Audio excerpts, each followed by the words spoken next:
journalism that I do about music, obviously. I never did know Sinatra, but I knew about Sinatra from people who knew or thought they knew Sinatra. And sometimes unless you're lucky as Pete was and have a personal relationship, as I had with Peter O'Toole. I mean, I saw O'Toole after I wrote the piece. I saw him one time. I was in P.J. Clark's, he mentioned, with O'Toole. It wasn't you, was it? Were we with O'Toole one night at 4 in the morning? It was one time we closed the place. Yeah. I think you were there. Yeah. I mean, but I could never do that with Sinatra. I would not. Pete did, but I somehow never was lucky enough. But I wrote the piece. When I finished that piece, you think I thought that was a great piece? No. No, I didn't. It was another piece. I had a 1-year-old daughter. I had to do 6 pieces because I needed the money. Nan and I were living just barely on what we were earning. And then I then finished that piece, and then I went on to do what I really wanted to do, was this piece on a great, not great, but a managing editor named Clifton Daniel, which was a lead piece, 3 months after Sinatra. And that made me want to write about the newspaper, and I never wrote for Esquire after that 1 year. Then later on, 30 years ago, 40, Frank Sinatra's Cold, Frank Sinatra's Cold, Jesus, how come that piece that I didn't like, I thought I did much better in other pieces, even for Esquire? I don't know. Maybe it's just Sinatra that made that piece famous. If I had written about Peter O'Toole, wasn't that famous? I mean, he's famous. I don't know what it is that makes a piece. Can you explain, did you ever do a piece, Pete, that you thought wasn't your very best? I mean, everything is your very best, but sometimes, you know, you're measured by your audience. Every time I did, I quoted to myself Samuel Beckett's famous advice. What? Fail better. Fail better. I don't know. So here I am. If you want to read the piece that Gay's talking about, both pieces, the O'Toole piece and the Sinatra piece, get this book. Oh boy, I'm so glad you came. So glad you showed up. Here's mine. It's one of the great collections of American journalism. So sweet. Well, I'll tell you, in all my years in journalism, I have never met a person I respected more than this guy. This guy is a wonderful writer. You know, but I'll tell you what else that Pete Hamill was, besides being a novelist, an essayist, a journalist, an editor. He was an editor, as you know. He is the most decent man I have ever met. I mean, this guy has a sense of humanity and a good, and a humility and a sense of respect. I've never respected a man more than this guy. I really do. Now, are we running out of time here? No. Babbling? No, we're not running out of time. But I would like to conclude this formal session by quoting 2 lines from Pete Hamill's book, which struck me as Frank Sinatra as existentialist philosopher. You might have thought of Sinatra as many, many things over the past 100 years, but I probably think that you never thought of him as an existentialist philosopher. Here is a quote from Pete's book towards the end. Two separate quotes. This is Sinatra speaking in the first person. Sometimes I think I know what it was all about and how everything happened.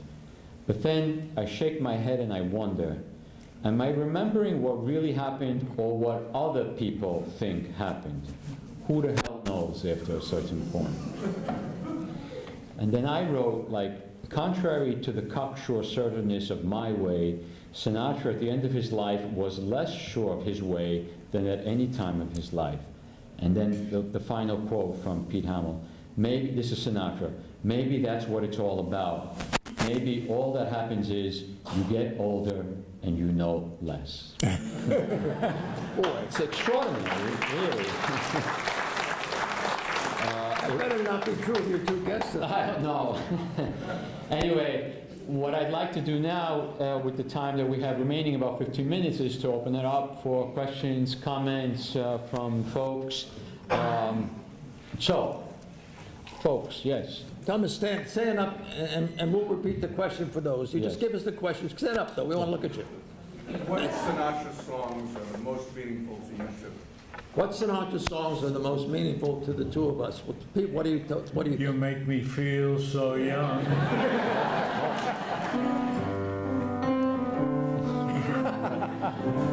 That's great. We told both of them they had to sing for their supper tonight, so. You know, when you hit 80, it becomes your favorite song. What's the next question? Next, no more questions. No, yes. Way back there, look The at, Brooklyn boy in Myrtle Avenue, why don't you mention Cookie Lavagetto? what's the question? It's not the question, it's an answer. From Brooklyn? An Italian boy, Cookie Lavagetto, Brooklyn Dodgers, 1940.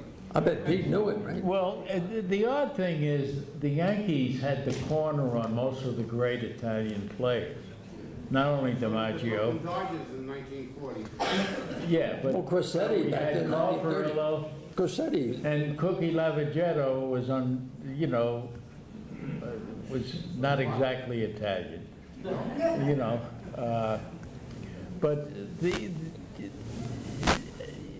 you didn't gauge, most of us who growing up in Brooklyn, I understood later, since everybody was either of Irish descent, Italian descent, or Jewish descent. There was one black person living in the whole neighborhood, which was not that big, but one. But I began to realize what I didn't formalize until much later, that to be a New Yorker is to live among people who are not like you. that's right. And it's one of the great things about it. It's the most enriching kind of thing as compared to even places in this country where they insist that everybody has to be like everybody else. Yeah, kiss my Irish ass. There was an attitude that said, we know what we're doing. Who's got the Spaldings? You know? We didn't have a sense that we were earning our way into America. We were born there. You know, and our parents got us there, and our parents didn't hold up banks, they went to work. That was their favorite four-letter word, W-O-R-K, because the Depression had taught them how rare it could be. So to this day, there's part of me that thinks of Brooklyn as the old country, in which my old country, as other people, as Gay would think of New Jersey. And a father who's a tailor, so no accident that he wrote the best tailored prose of his generation. Oh, boy. You know, nobody came close. So I think we have to look at the world we're in and celebrate it when we're kids. And we did celebrate it. You know, we celebrated it for the rest of our lives.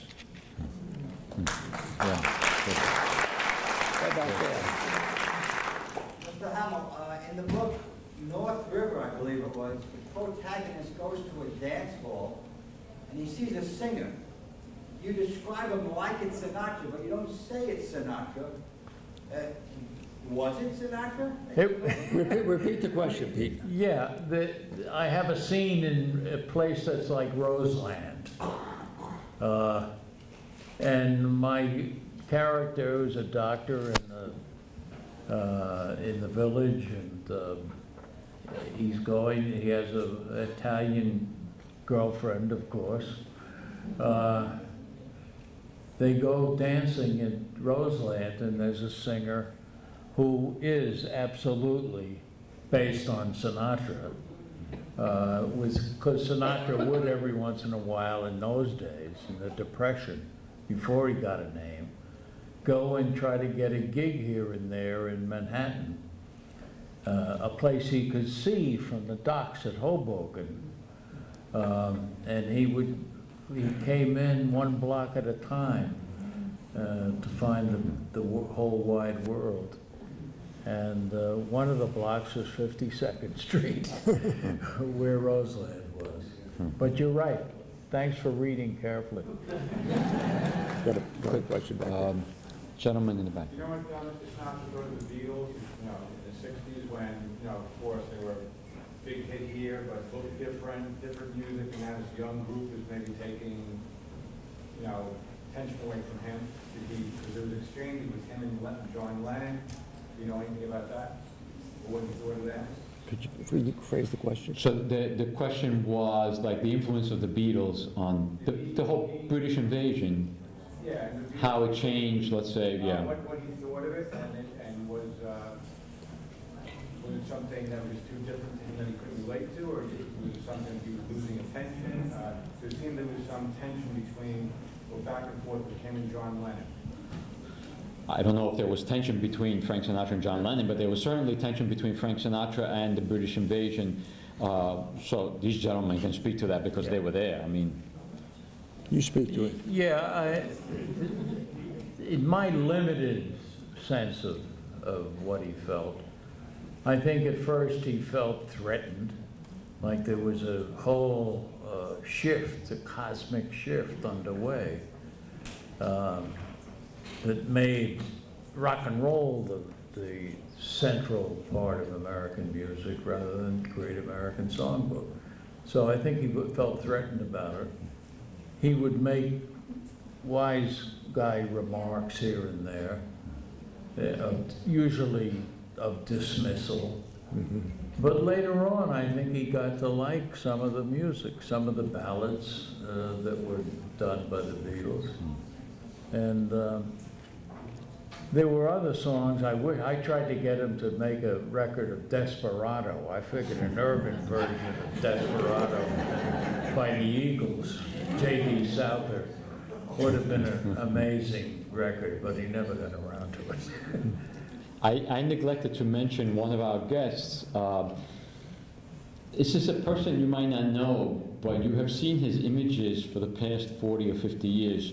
George Kalinsky is the official photographer of Madison Square Garden and Radio City Music Hall, who created some of the most iconic images of the 20th century. George, would you like to come and just speak about your experience working with Frank Sinatra? You can take this. Thank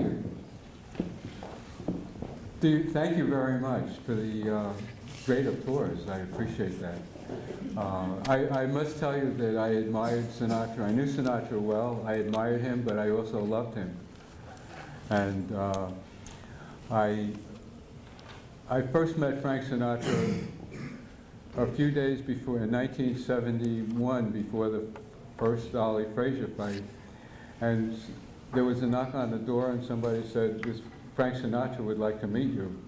And he walked into my office, he extended his hand, and he said, "Hi, I'm Frank Sinatra. I hear you're a great photographer, and I want you to tell me all you know about photography in 5 minutes." And we laughed, and 3 hours later, which included lunch at Patsy's getting a lot of play tonight, 3 hours later, I felt that I had met a man that ultimately would become a great friend for the next 30 years. If you want me to continue on, I will. I don't know if you... Did you have any falling out during this time? During this time, you had a long friendship with Frank Sinatra, a very volatile person, even though he was, we remember him elsewhere. But did you ever have a falling out with Sinatra? Did you ever do something he got mad at? I never did anything that he would get mad at. Matter of fact, we used to have some great conversations about art. Sinatra was a person that whatever he did, he wanted to do the best, and that's how we actually met. He wanted to be, Life magazine had hired him to be a photographer for the Ollie Frazier fight. And in order to do that, he really wasn't a photographer, but he wanted to get the best possible pictures he could, and that's why he came and he contacted me, because whatever he did, he wanted to be the best at what he does, and did. And I remember as our relationship grew on towards 1974, I guess this would be 1973, we went to lunch again, and he said to me that his dream was to be the heavyweight champion of the world. That's what he really would love to be. But this is not a reality for him. So he said the next best thing I can do would be to have a concert at Madison Square Garden, because the greatest event that you can go to would be the heavyweight championship fight at Madison Square Garden. That would be better than any concert, any sporting event in his mind. To go to Madison Square Garden and to see a heavyweight championship fight, to him, the aura of that was more than the aura of any other event. So we're sitting in Patsy's, and he says that the next best thing is to have a concert at Madison Square Garden with the atmosphere of a heavyweight championship fight. And he shows me pictures, drawings of the layout of Madison Square Garden with the boxing ring in the middle, and he said, this is what my dream is now going to be, to have a concert at the Garden, and I want to call it the main event. What do you think of that? And I said, it sounds pretty good. I have to digest it a little bit. Matter of fact, it sounds very, very good. And he said, you did a picture for the Ali Frazier fight that appeared all over. It was the poster. And it was Ali Frazier head-to-head, and it was superimposed onto the Garden ceiling.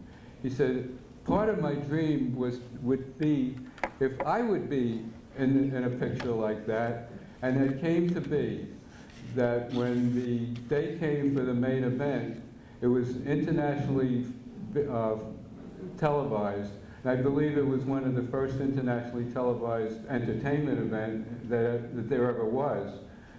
And Sinatra had said, instead of Ali Frazier on the Garden Groove, I want to be in the middle. And maybe, how can I do that? And I said, Frank, you wear a tuxedo, you put boxing gloves on, you go like this, and I'm going to photograph you like that and put you on the Garden ceiling. And that came about, and that was the ad in every single newspaper in the United States the day of the event. But this was a little background of how this came about. I don't want to take away from these great men. I admire these gentlemen so much.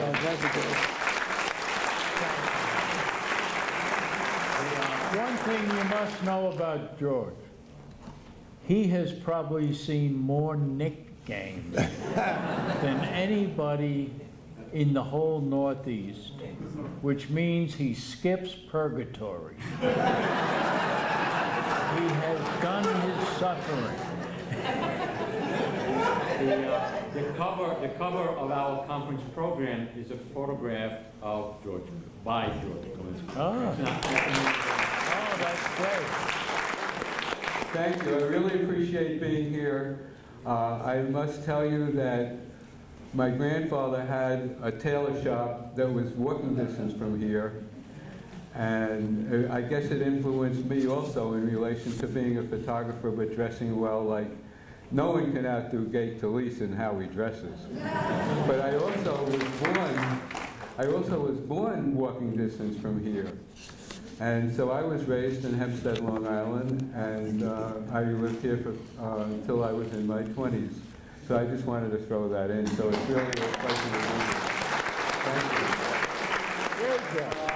A couple more questions. Yes. Yes. I read somewhere that eventually Sinatra got to hate doing My Way. Now, I don't know whether it's true or not. Would any of you gentlemen like to comment on that? I didn't hear that, but I know he loathed Strangers in the Night. And George told me tonight that he heard a story that in Sinatra's home in Palm Springs, or wherever it was, that if you push the bell to announce a delivery or something, Strangers in the Night would begin to play. Like maybe that would frighten you off. That was really true. Actually, it was the front door of Sinatra's house, and if you press the button, the doorbell, It would play Strangers in the Night. But why did he hate that song? The student in the back. We don't. I think it was mushy, I think. All right, you first and then the young lady behind you. I mean, to what extent do you guys feel like an artist like Sinatra needs to be aware that they're creating art kind of throughout the process, as opposed to his talent just being kind of the thing, right? He's a difficult guy, he's a complicated guy, and you know, sometimes you read like an artist doesn't necessarily need to be aware that they're creating art for it to be art, and he almost seems like he fits that kind of. You answer that. Well, I think he... Answer what's the question? Did Sinatra think... Is it talent? You know, is it talent, or is it him being aware that he's creating this kind of... Is it talent, or is he aware that he's creating something in something that's so much better? An ultra level, right? Yeah. I think some of it's not art. Remember, Sinatra made a record of Old MacDonald Had a Farm once, you know, because some producer had a contract that made him do it.